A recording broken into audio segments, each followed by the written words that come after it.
आप रात के टाइम पर अकेले सुनसान रेगिस्तानी हाईवे पर सफर कर रहे हो।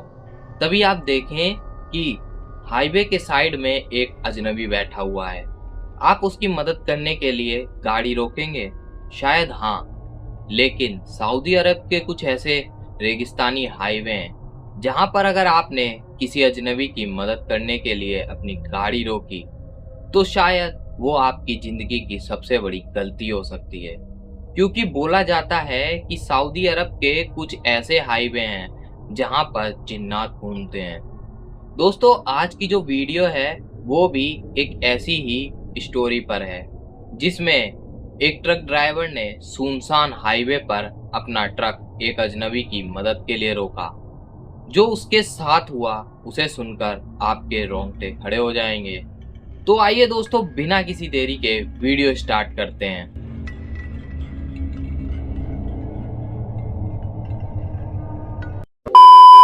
दोस्तों, ये जो कहानी है ये फरहान की है।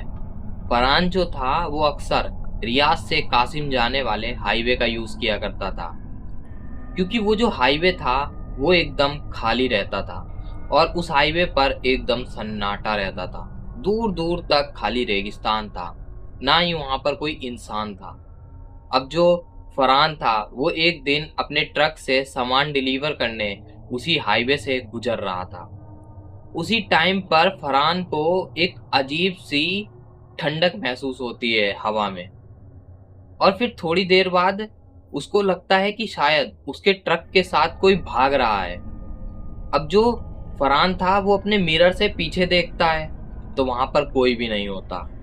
लेकिन थोड़ी दूर चलने के बाद फरहान एक चीज देखता है कि रोड के किनारे पर एक आदमी बैठा हुआ है।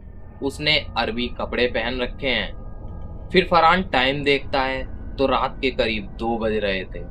फरहान सोचता है कि शायद इस आदमी की गाड़ी खराब हो गई होगी, तभी ये इस हाईवे के पास बैठा है।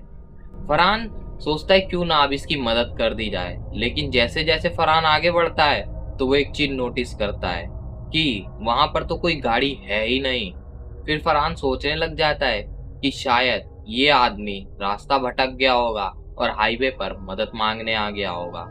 फरहान ये सोचकर अपनी ट्रक की स्पीड धीमी कर लेता है और फिर उस आदमी के पास पहुंच जाता है और एकदम से ट्रक रोक देता है। और फरहान अपने ट्रक का शीशा नीचे करके उस आदमी से बोलता है कि भाई साहब, आप यहाँ पर क्यों बैठे हैं?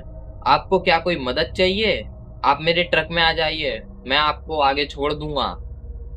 ये फरहान कहता है और उस आदमी का कोई रिस्पॉन्स आता ही नहीं है। फरहान फिर से यही बात दोहराता है, लेकिन वो आदमी फिर से कुछ नहीं बोलता। फरहान सोचता है शायद इसको मेरी आवाज सुनाई नहीं दे रही। फरहान पूरी खिड़की खोलता है और चिल्ला के बोलता है। वो आदमी फिर से कोई रिस्पॉन्स नहीं करता। फिर वो जो आदमी था वो धीरे धीरे अपनी मुंडी उठाता है। अब जो फरहान देखता है उसे देखकर फरहान की आंखें फटी की फटी रह जाती हैं, क्योंकि वो जो आदमी था उसके चेहरे पर आंखें थी ही नहीं। उसकी आंखों की जगह पर 2 काले गड्ढे थे। उन गड्ढों में से एक अजीब सा काले रंग का धुआं निकल रहा था। ये देखकर फरहान काफी ज्यादा डर जाता है और अपनी ट्रक की विंडो बंद करने लग जाता है। वो जो आदमी था वो फरहान से थोड़ी दूर पे खड़ा था, लेकिन पलक झपकते ही वो एकदम से फरहान की विंडो के पास आ जाता है। फरहान काफी ज्यादा डर चुका था। फरहान खिड़की बंद करने की कोशिश कर ही रहा होता है, तभी वो जो आदमी था वो एकदम से खिड़की में अपना हाथ फंसा देता है। फरहान काफी ज्यादा डर जाता है और वो जो आदमी था वो खिड़की को अपने हाथों से नोचना शुरू कर देता है। फरहान की अब हालत इतनी ज्यादा खराब हो चुकी थी कि वो खिड़की बिना बंद किए सीधे ट्रक स्टार्ट करने की कोशिश करता है, लेकिन ट्रक भी स्टार्ट नहीं हो रहा था। और वो जो आदमी था वो बस फरहान से एक बात कह रहा था कि तुम यहाँ पर 3 दिन पहले क्यों नहीं आए? वो आदमी ये फरहान से कहता है। फरहान ये सुनकर काफी ज्यादा सहम जाता है और जैसे तैसे करके ट्रक स्टार्ट कर लेता है। जैसे ही ट्रक स्टार्ट होता है फरहान पूरी स्पीड से ट्रक को भगाना चालू करता है और सीधे कासिम जाके रुकता है। फरहान जब वहां पे रुकता है तो फिर सीधे भागकर पुलिस स्टेशन जाता है और पुलिस वालों को ये सारी बात बताता है। पुलिस वाले इस बात की इन्वेस्टिगेशन करते हैं तो पुलिस वालों को पता चलता है कि करीब 3 दिन पहले उसी जगह पर एक ट्रक ड्राइवर की लाश मिली थी। इतना सुनने के बाद फरहान जो था काफी ज्यादा सहम सा जाता है और डर जाता है और कभी भी रात के टाइम पर उस हाईवे पर सफर नहीं करता है।